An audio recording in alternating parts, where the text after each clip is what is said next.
Hello, everyone. So, sometimes a sentence is as important as the headline, and the headline itself may be misleading.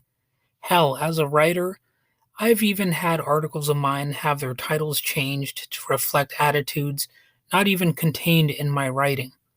Just as this could lead to a misunderstanding of the entire piece, it can also inadvertently put an author in the proverbial hot seat, potentially needing to defend themselves for something they never even said.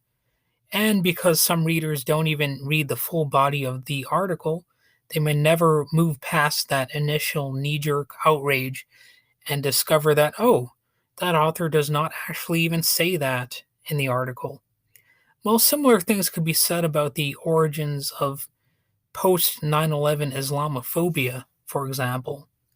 For many years, most mainstream media in the United States had given almost exclusively negative coverage about Muslims, and plenty of ignorant Americans assumed, well, all these people must be terrorists.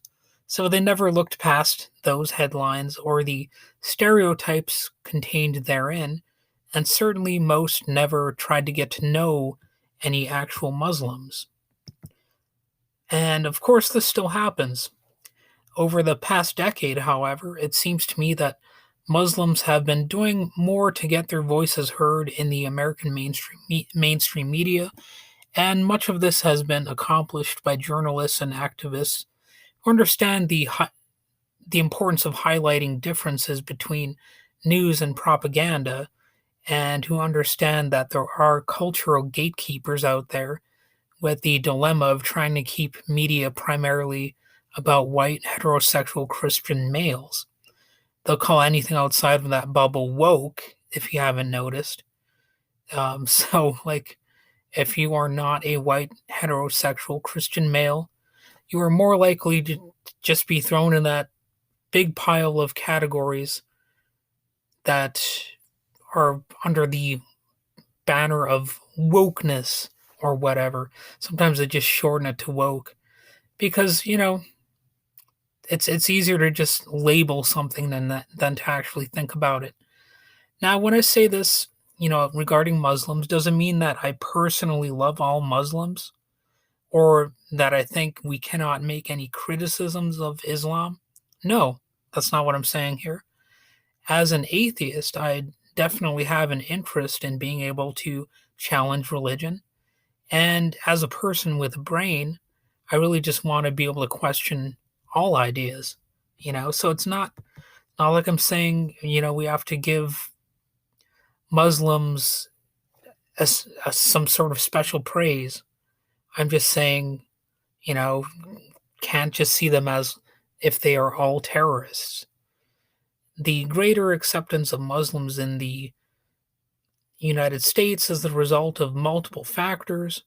You have greater numbers of Muslims worldwide, increased positive exposure of Muslims to non Muslims, and our media and political institutions increasingly understand that Muslims represent a key other in today's world and need to be included in stories that are told about all of the other others, including among the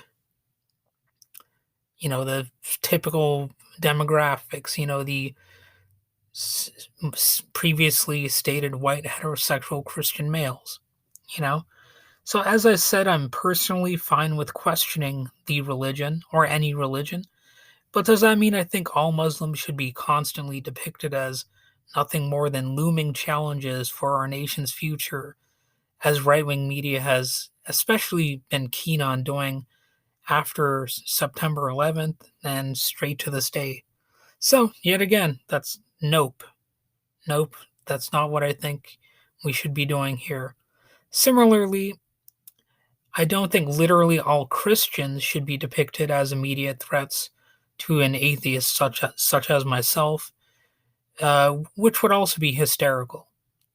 At the same time, as a complicating factor, there are theocrats in both religions who would certainly do negative things to the country and also to me as an atheist if they should get into positions of power.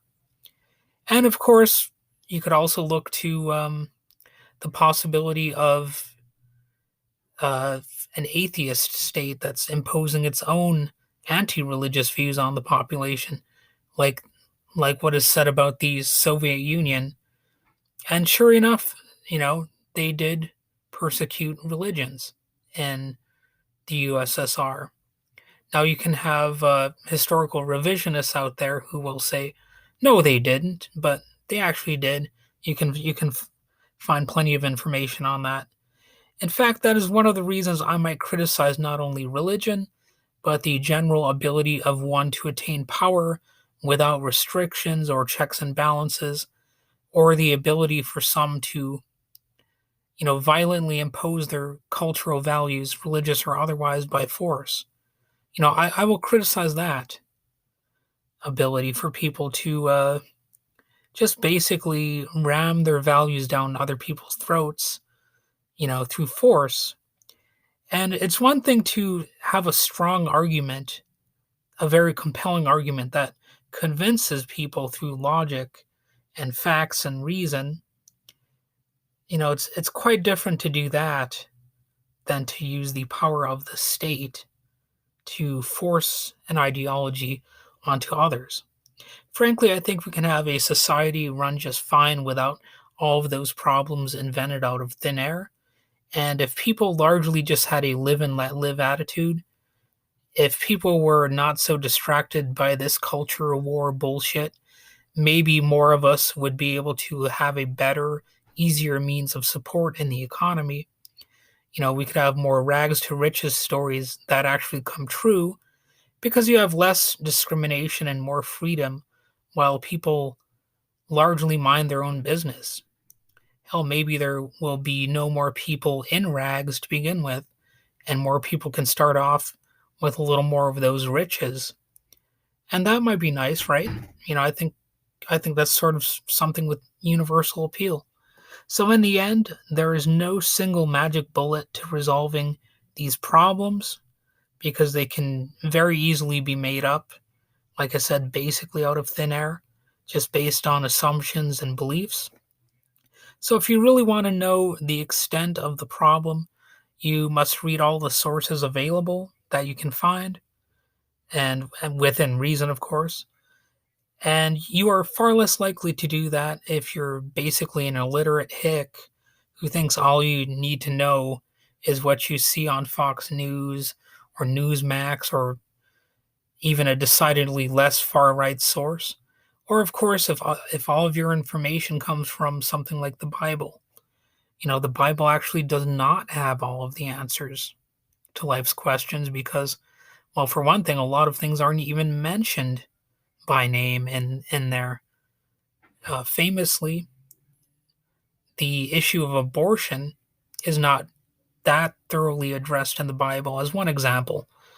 And the fact that people look to just one or two sources, that's why some of the interests have worked so hard to conglomerate media over the years, because you have a population that is largely just ignorant. It treats politics as, just something that's unhealthy and something to be avoided, and they just don't want to think about it. And when they do think about it, well, it's more convenient to get all their information from just one or two sources or a small variety of sources. I think it's dumbed people down and made money. It's made money for certain interests. And of course, a dumbed down population is more easily divided and conquered. So obviously, I'm not really saying anything that brand spanking new here. But I think sometimes it's just a good idea to say these things, even if some of you out there probably already know it.